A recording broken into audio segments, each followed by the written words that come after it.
Hey guys, David here, and I wanted to talk to you real quick about a couple of things and some news, I guess, maybe. So, we got these postcards stamped. So, let me just try to zoom in. This selfie stick thing is really more difficult than people make it seem. Or maybe I'm, just not doing it right. So we got these. Let me zoom in a little bit. So we got all these stamped, right? So we got the stamps. So we got a big stamped box here, and then a big stamp box here, postcard remnants of stamps here, and this is the final stack left. So I wanted to talk to you guys real quick about a couple of things. A lot of times when I get on the phone with someone and we're actually talking about coaching and training and stuff like that, they always ask me, hey, take a look at my funnel, hey, take a look at my sales process, hey, take a look at this sales video or marketing, campaign or whatever it is, and they're looking for the quick fix. They're like, hey, well, this isn't working, so give me a better headline, and then that'll turn this campaign around. And most of the times, that's not it. I mean, there are some situations where, hey, this is blatantly obvious, you should be doing this, and it'll increase your sales, but most of the times it's not like that. It's a couple different things. It's a couple little tweaks or a couple little tests. My hair is going down my neck, so it's a little itchy, that actually get you on the right track. So when you're out there and you're actually marketing or advertising or whatever it is that you're doing in your business, don't look for the simplest solution, because that rarely is it.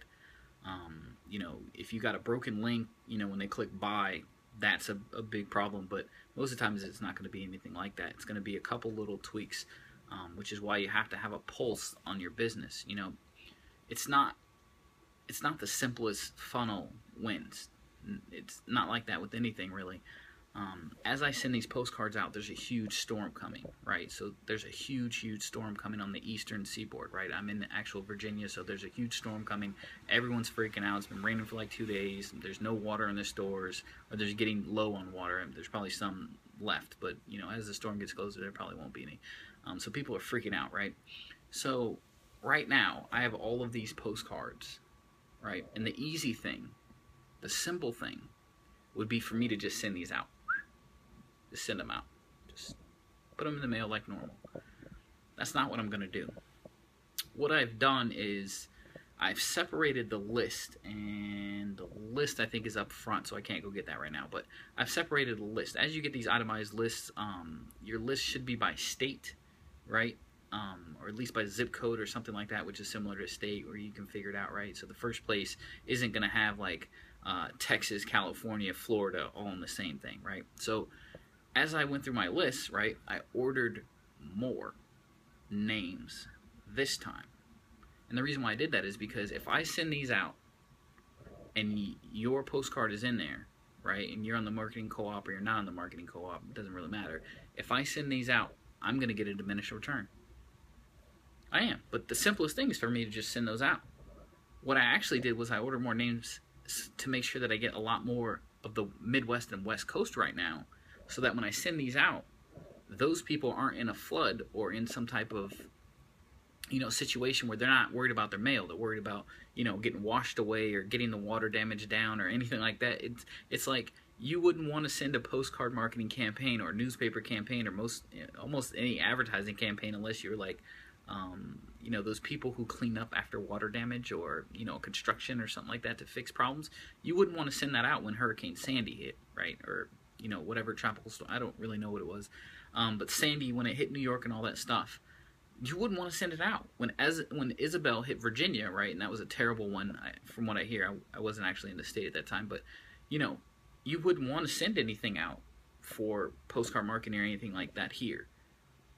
But instead of just sit on my hands and say, oh my God, I can't do anything, I separated my list and I sent out to the people who are not going to get hit.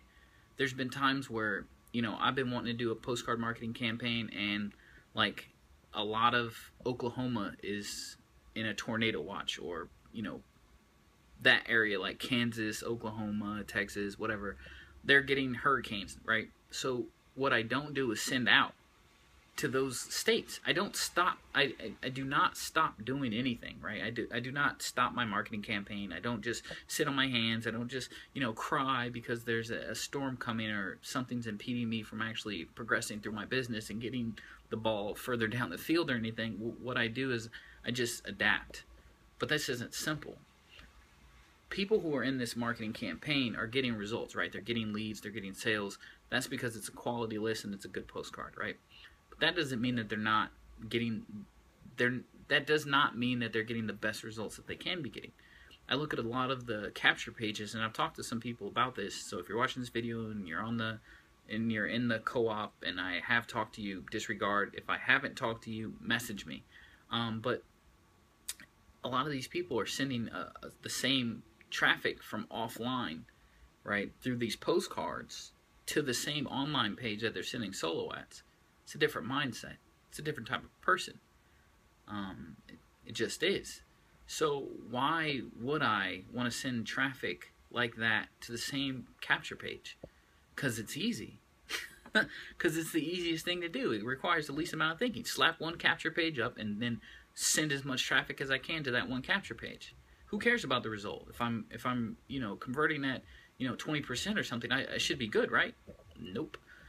When I send these postcards out, it goes to a page specifically for people who are getting postcards. It's geared and designed for people who are getting these. If I'm sending out for some type of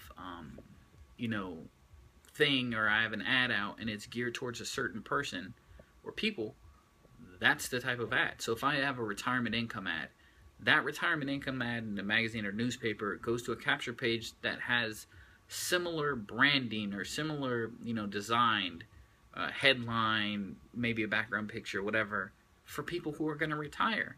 Because the people who are going to retire are going to see a different page than those who are getting a postcard, or those who are getting my ad through a solo ad, or those who are going through like one of the business opportunity magazines or something like that. I'm talking to them differently. I need them to enter their information the same, but I need to talk to them a little bit differently. Is the sales video the same? Absolutely. Right? In most cases, I'm using the similar sales videos, right? But inside of Mob, we have some different sales videos, and I do use those different sales videos for different types of traffic. It converts a little bit better, right? And if you're just after the simplest thing, you're just going to slap a capture page up, put some half-ass follow-up, if you do any follow-up whatsoever inside of the email autoresponder, and then you're just going to send as much traffic as you can afford. And most of the time it's going to be free traffic, because you don't want to invest any money because you're hoping for something for nothing. And that's what happens. That's what people are doing. The reason why people watch my videos and message me and talk to me and all this other stuff is because they think that the results that I'm getting are extraordinary, right? How did you quit your job in so little time? Because I was talking to 100 to 150 people every day, and it didn't matter if I was selling them a $2 thing. I wasn't. I was selling them like a $25 and $50 products and services mostly. That when I was trying to quit my job, that's what I was doing. If you talk to 100 people, even if you're terrible, right? In the beginning I was terrible. If you're talking to that many people, so many people are going to buy. And they're like, oh, those results are amazing. It's not amazing. It's terrible. I was talking to thousands of people a week. It's terrible. But I didn't have anything stopping me from wanting to get free from my job.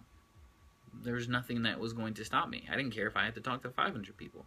I would have done it.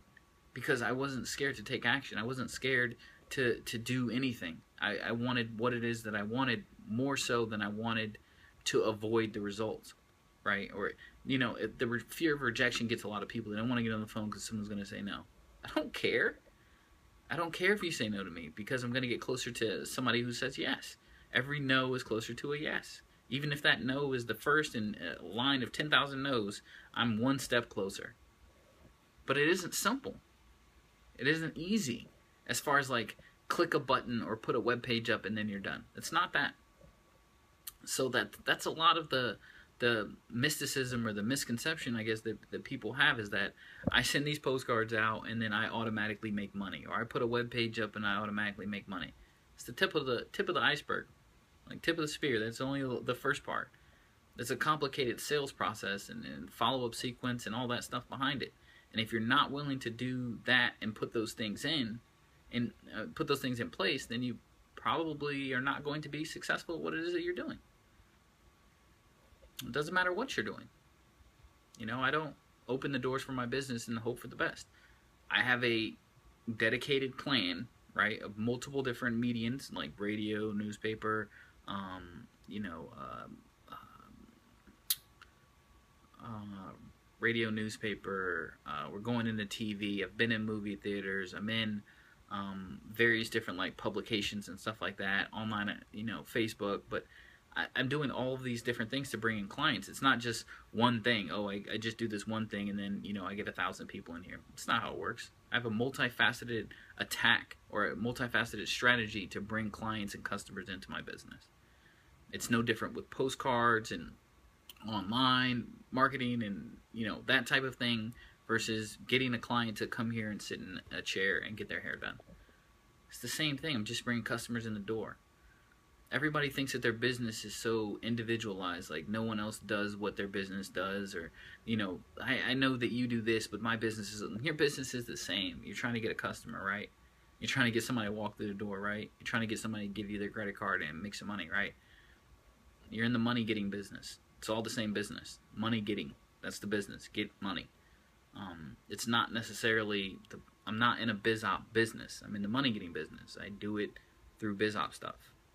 I do it through coaching. I do it through having people come into my salon.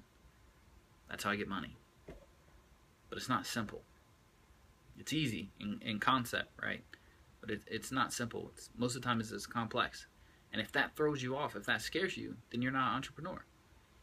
You know, most of the people who are making money as CEOs and stuff like that come from sales backgrounds. It's proven, right? They're not MBA guys. They're not, as far as, you know, college MBA, not, you know, NBA basketball.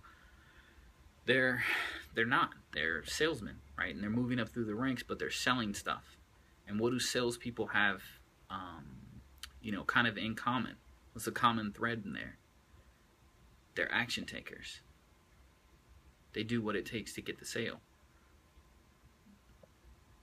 You just got to do what it takes, whether it's complex or not. If the result is worth it, then do the work. So I hope that helped you out. And I hope I didn't lose too many subscribers off of that. Because you guys kind of get mad at me. I get hate mail sometimes. So we'll talk soon.